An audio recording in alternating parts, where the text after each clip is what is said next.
आज चतरा की ऐतिहासिक धरती, बलिदानियों की धरती, जहां शहीद जयमंगल पांडे नादिर अली के साथ 150 भारतीय सैनिकों को एक साथ फांसी पर लटका दिया गया, उस एकता अखंडता की धरती से आ रहे विकास जो आज 76 वर्षों के बाद भी नहीं हो पाया, उसमें कई मुद्दे हैं। उस कई मुद्दे को लेकर के आज हम एक दिवसीय उपवास पर और जनता को जगाने वाले कार्यक्रम को लेकर हम उतरे हुए हैं, जिसमें यहाँ पे चतरा में हम मूलभूत सुविधा की अगर बात की जाए तो सारे चीज़ की कमियां आज भी यथावत पड़ी हुई है आज़ादी के 76 वर्षों बाद भी।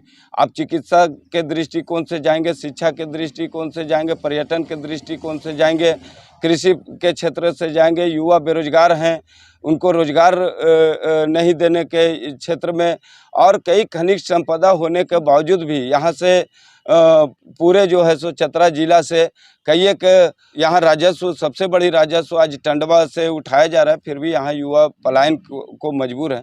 तो कई समस्याएं आज भी चतरा शहर के कुछ दूरी 10-20 किलोमीटर दूरी के बाद कई ऐसे गांव हैं जहां पगडंडियों से आज भी लोग गुजरते हैं, वहां सड़कों का जाल नहीं बिछा है।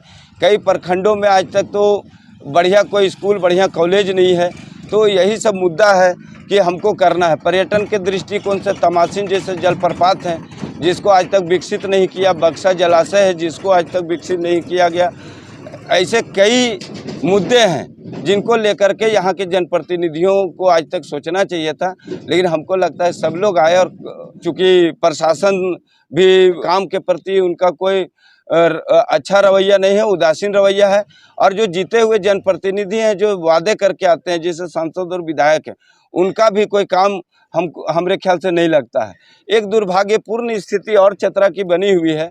एक ऐतिहासिक स्थल है जहां पर हम बैठे हुए हैं, इसकी राष्ट्रीय पहचान होनी चाहिए थी आज देश में। कई कैसे 1857 के क्रांति के बाद भी कई क्रांति हुए हैं अन्य क्रांतिकारियों के साथ, तो उन लोग का इतिहास से लेकर के पूरे देश उस क्रांति को जान रहा है।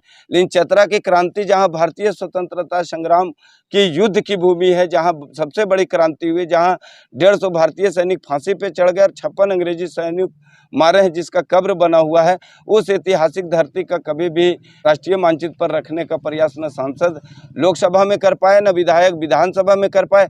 मुझे लगता है कि यहाँ तक इस धरती पर आने का भी जहमत नहीं कर पाए और न इतिहास को जानने का प्रयास किए।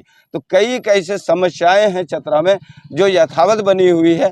आने वाले समय में हम जो आज जनता को जगाने निकले हैं, जनता जागे, आपके दरवाजे पर आने वाले समय में विधानसभा और लोकसभा दोनों चुनाव है, तो कम से कम आपके घर के इर्द गिर्द जो भी कमियां हैं वो उन जनप्रतिनिधियों को जरूर पूछे। यहाँ पर जो प्रशासन है, प्रशासन को क्या है, यहाँ कुछ टर्म का वो नौकरी करना, उसके बाद दूसरे जगह चले जाना है, तो उनका तो ध्यान आकर्षित नहीं हो पाता है। लेकिन विधायक सांसद जिन्होंने पूरे जनता की एक एक घर से, एक एक चौखट से जिनको वोट मिला है, तो उन्हीं से करवाना है ये काम को। तो उनकी कहीं भी महती भूमिका इस विकास के रूप में नहीं दिखता है। और आज हम जब चतरा को देखते हैं तो भौगोलिक दृष्टिकोण से तो धार्मिक पर्यटन के रूप में भी इसको विकसित करना चाहिए था, ऐतिहासिक पर्यटन के रूप में भी इसको विकसित करना चाहिए था। युवाओं का रोजगार का इतना साधन है कि दूसरे जगह से इस जिले में लोग आते व्यापार करने के लिए या रोजगार करने के लिए, यहीं के लोग पलायन दूसरे जगह कर रहे हैं। शिक्षा के दृष्टिकोण से देखें तो आज भी चतरा में बढ़िया शिक्षा की व्यवस्था नहीं हो पाई, दूसरे शहर की ओर पलायन करना पड़ रहा है। चिकित्सा का भी वही स्थिति है कि आज दूसरे शहरों जाना पड़ता है बहुत ज़्यादा, अगर तबीयत खराब होता है तो। कई एक ऐसी व्यवस्था है जो आज तक नहीं हो पाई है।